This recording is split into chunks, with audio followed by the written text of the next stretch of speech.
উপযোগ কাকে বলে? ভোক্তার আচরণ তত্ত্ব উপযোগ বিশ্লেষণ অধ্যায় 1। কোন পণ্যের অভাব পূরণের ক্ষমতাকে কি বলে? উপযোগ। এক একক ভোগের পরিবর্তনের ফলে মোট উপযোগের যে পরিবর্তন হয় সেটাই হলো উপযোগ।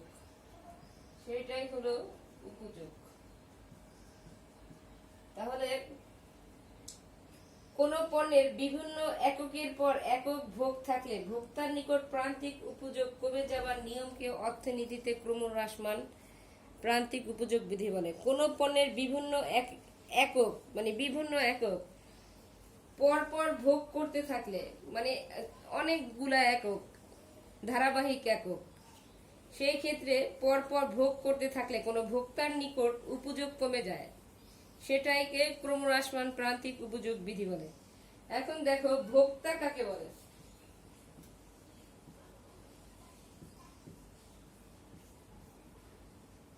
যখন কোনো ব্যক্তি ব্যক্তিগত বা পারিবারিক ভোগের উদ্দেশ্যে দ্রব্য ক্রয় করে তাকে ভোক্তা বলে। যেমন ব্যক্তি যদি পারিবারিক ব্যবহারের উদ্দেশ্যে কাপড় ক্রয় করে, মানে কাপড় কিনে, তাহলে সেটাকে বলা হবে কাপড়ের ভোক্তা। ভোক্তার বৈশিষ্ট্যগুলো পড়বা। তারপর দেখো ভোক্তার আচরণ কি। যারা পণ্য বা সেবা ক্রয়, সংগ্রহ ও অর্জনের মাধ্যমে ব্যক্তিগত সন্তুষ্টি পূরণের লক্ষ্যে উক্ত পণ্য ভোগ বা ব্যবহার করে তাকেই বলা হয় ভোগ। ভোগ বা ব্যবহারের উদ্দেশ্যে পণ্য বা সেবার ক্রয়কালীন সময়ে ভোক্তা বিভিন্ন কার্যাবলী সম্পাদন করে। এই সকল কার্যাবলী সম্পাদনের ক্ষেত্রে ভোক্তার কতিপয় আচরণের বহিঃপ্রকাশ ঘটে, যাকে ভোক্তার আচরণ বলে। উপযোগ। আবার দেখো ভোক্তার আচরণের অনুমতি সত্ত্ব। অনুমতি সত্ত্বগুলো পড়বা। উপযোগ কি? উপযোগ বলতে দ্রব্যের প্রয়োজনীয়তা বা উপকারিতা বোঝায়। দ্রব্যের কি? আমার কোনো একটা দ্রব্যের প্রয়োজন হলো আর সেটার উপকারিতা, আমি ওটার মাধ্যমে উপকার পেলাম, সেটাই হলো উপকারিতা, সেটাকে উপযোগ বলে। কোন দ্রব্যের দ্বারা মানুষের অভাব পূরণের ক্ষমতাই হলো উপযোগ। কোন দ্রব্য বা সেবার মধ্যে মানুষের অভাব ও চাহিদা পূরণের ক্ষমতা থাকলে তার উপযোগ আছে বলে ধরা হয়। যেমন কলম দিয়ে লেখার চাহিদা পূরণ হয়, পানি পিপাসা নিবারণ করা যায়, খাদ্যদ্রব্য ক্ষুধা দূর করে, পরিবহন আমাদের যাতায়াত সমস্যার সমাধান করে, এইটাই। তারপরে দেখো সংখ্যাগত উপযোগ কি। সংখ্যাগত উপযোগ কাকে বলে? দ্রব্যের উপযোগ সংখ্যার মাধ্যমে প্রকাশ করা হলে তাকে সংখ্যাগত উপযোগ বলে।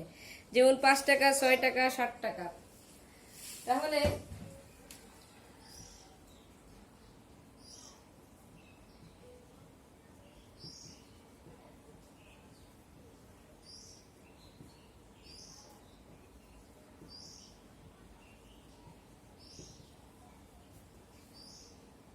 ভোক্তার উপযোগকে সংখ্যাগত এককের সাহায্যে পরিমাপ না করে বিভিন্ন উপায় বা স্তর দ্বারা বোঝানো হয়।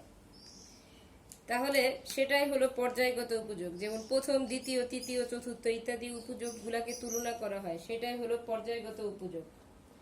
পর্যায়গত উপযোগ মনস্তাত্ত্বিক, মনের একটা ব্যাপার।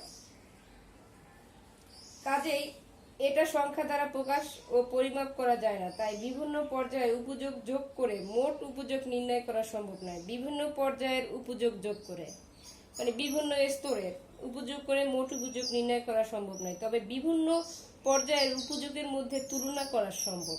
মানে উপযোগগুলা, ধরো তোমার একটা উপযোগ, আমার একটা উপযোগ, সেই ক্ষেত্রে সেটাকে তুলনা করা সম্ভব। প্রথম পর্যায়ের উপযোগ কম, দ্বিতীয় পর্যায়ের উপযোগ বেশি। পর্যায়গত উপযোগের ধারণা ভিত্তি করে নিরপেক্ষ রেখা বিশ্লেষণ গড়ে উঠেছে। সংখ্যাগত ও পর্যায়গত উপযোগের মধ্যে পার্থক্য, এটা পড়বা। তারপর দেখো উপযোগ অপেক্ষক। উপযোগ অপেক্ষক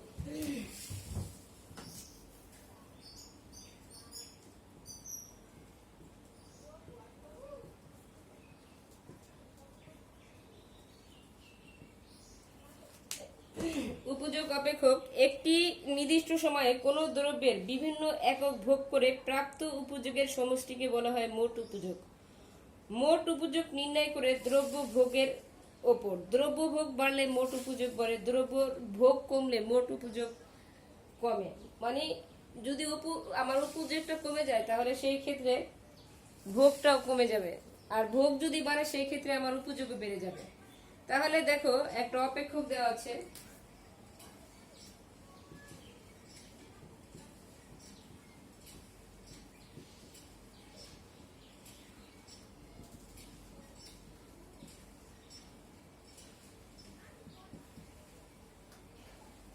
তাহলে সামেশন যখন আমরা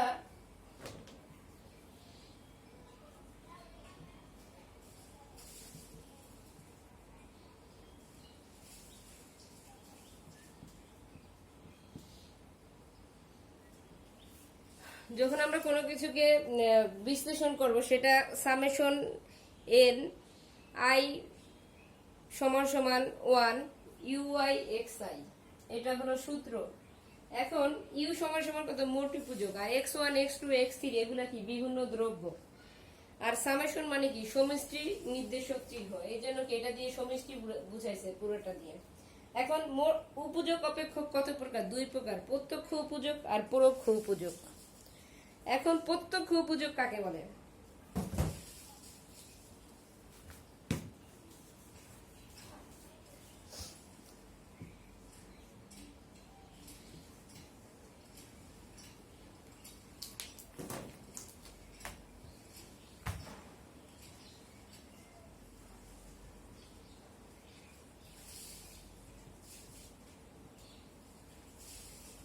প্রত্যক্ষ উপযোগ হলো যে উপযোগ অপেক্ষকে উপযোগের পণ্যের পরিমাণ সরাসরি নির্ভর করে, তাকে মানে যে উপযোগ অপেক্ষক, উপযোগের যে অপেক্ষকটা মানুষের উপযোগের পণ্যের পরিমাণ, পণ্যের যে পণ্যটা আছে ওইটার পরিমাণকে নির্ভর করবে, সেটাই হলো প্রত্যক্ষ উপযোগ।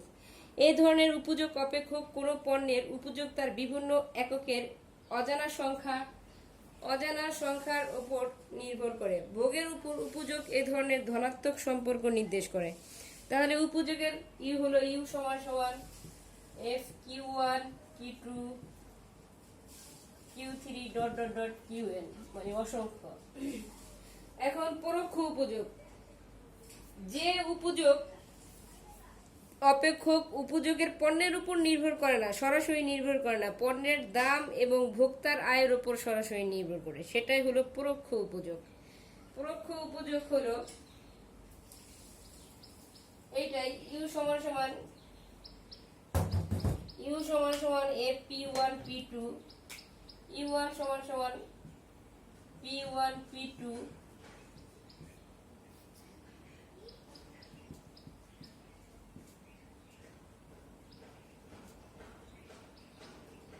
ইউ সমান সমান কত, উপযোগ, ইউ সমান সমান কত, উপযোগ, আর P P one P two এগুলো হলো কি পণ্যের বিভিন্ন এককের দাম, পণ্যের বিভিন্ন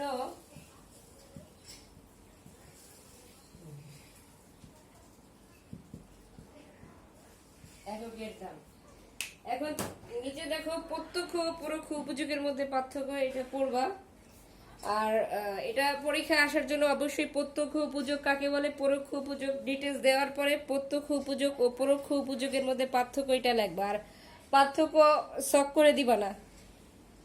এক দেওয়ার পর তুমি প্রত্যক্ষ উপযোগ কাকে বলে সেটা দিলা, তারপর লিখবা যে প্রত্যক্ষ উপযোগ অপেক্ষক উপযোগ পণ্যের পরিমাণের উপর নির্ভর করে। অন্যদিকে বা পক্ষান্তরে লেখা দেখবা পরোক্ষ উপযোগ পণ্যের দাম ও ভোক্তার আয়ের উপর সরাসরি নির্ভর করে না।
পরীক্ষা আসলে এভাবে প্রত্যক্ষ উপযোগ পরোক্ষ উপযোগ কাকে বলে পার্থক্য লাগবে। প্রত্যক্ষ উপযোগের উপর নির্ভর করে, অন্যদিকে পরোক্ষ উপযোগের উপর নির্ভর করে না। অন্যদিকে বা পক্ষান্তরে এই কথাটা লিখতে হবে।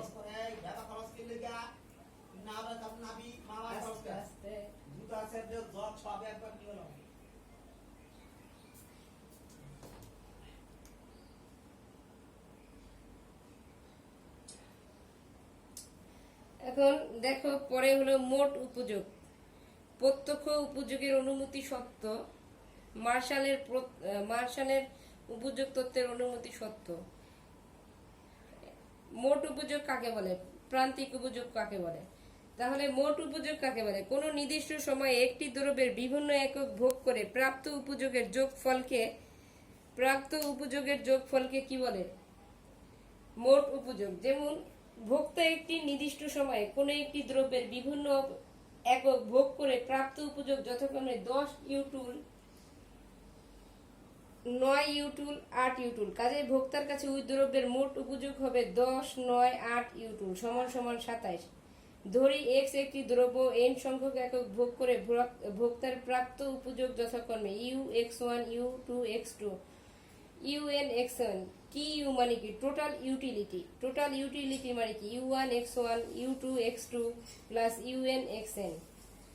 সামেশন, এই যে টোটাল ইউটিলিটি u1(x1), u2(x2).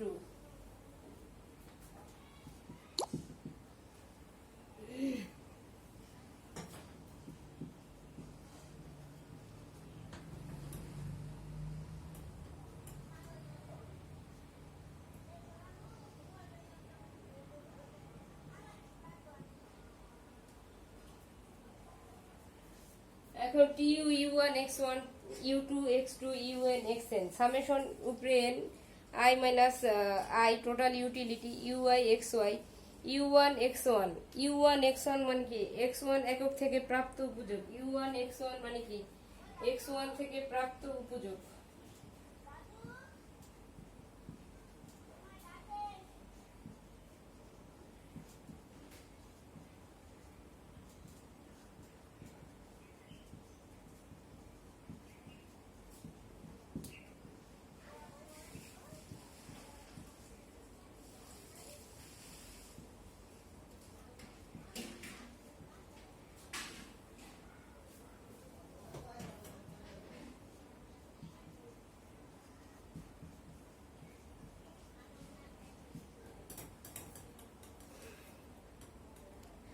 তাহলে আমরা মোট উপযোগ হলো কোনো একটি নির্দিষ্ট সময়ে একটি দ্রব্যের বিভিন্ন একক ভোগ করে প্রাপ্ত উপযোগের যোগফলকে বলা হয় মোট উপযোগ।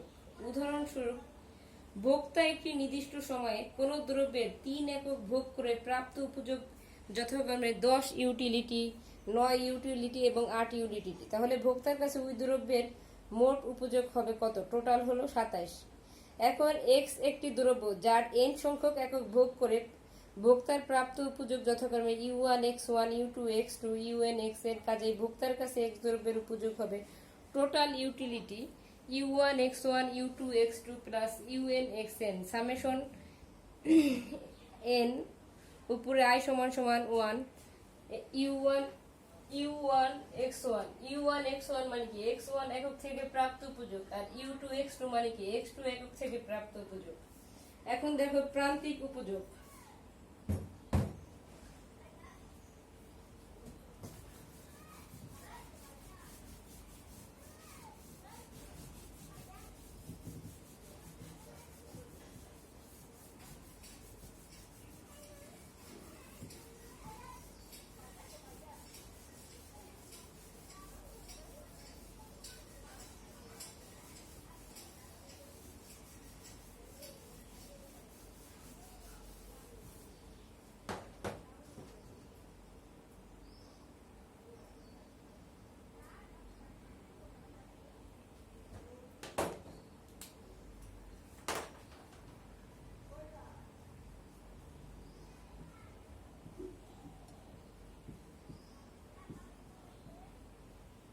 প্রান্তিক উপযোগ। কোন দ্রব্যের ভোগের পরিমাণ 1 একক বৃদ্ধি পেলে মোট উপযোগ যতটুকু বৃদ্ধি পায় তা হলো প্রান্তিক উপযোগ। মানে কোনো ভোগের পরিমাণ 1 একক বৃদ্ধি পেলে মোট উপযোগের যতটুকু বৃদ্ধি পায় সেটাই প্রান্তিক উপযোগ। যেমন কোনো দ্রব্যের 3 একক ভোগ করলে মোট উপযোগ পাওয়া যায় 27 ইউটিলিটি, 4 একক ভোগ করলে পাওয়া যায় 30 ইউটিলিটি। তাহলে 30 কিভাবে হলো? এখন চতুর্থ একক থেকে প্রান্ত উপযোগ, চতুর্থ একক থেকে প্রান্তিক উপযোগ বিয়োগ দিবা 30 আর 27 কত?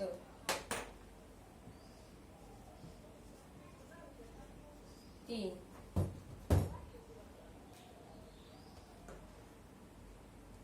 কোন দ্রব্যের বিভিন্ন একক থেকে প্রাপ্ত উপযোগের সমষ্টিকে হচ্ছে মোট উপযোগ। U1 x1 x1 একক থেকে প্রাপ্ত উপযোগ, U2 x2 x2 একক থেকে প্রাপ্ত উপযোগ। সরি, 27 ইউটিলিটি, ওটা আমি 27 ইউটিলিটি MUX প্রান্তিক উপযোগ, MUX সমান সমান ডেল TU মানে টোটাল ইউটিলিটি ডেল X। এখন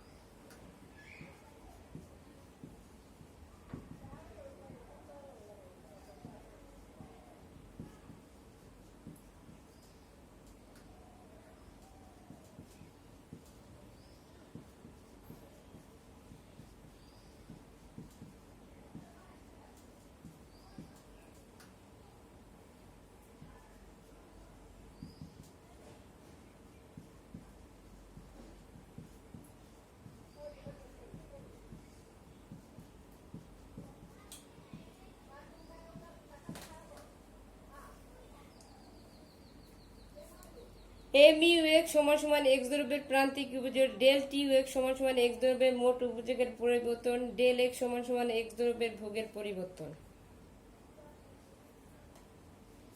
এখন মোট উপযোগ ও প্রান্তিক উপযোগের মধ্যে পার্থক্য এটা দেখো।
প্রথম একক, দ্বিতীয় একক, তৃতীয় একক, চতুর্থ, পঞ্চম, ষষ্ঠ, সপ্তম। তাহলে 25 ইউটিলিটি ধরছি, তারপর 45 ইউটিলিটি ধরছি, 60 ইউটিলিটি, 70 ইউটিলিটি, 75। তারপর প্রান্তিক উপযোগ ধরছি আমরা 25, 5 করে কমছে। এখন আবার 75 হয়েছে, তাহলে সেটাকে 0 ইউটিলিটি ধরতে হবে। আবার 75 থেকে 70 বাদ দিলে কত থাকে? -5 ইউটিলিটি।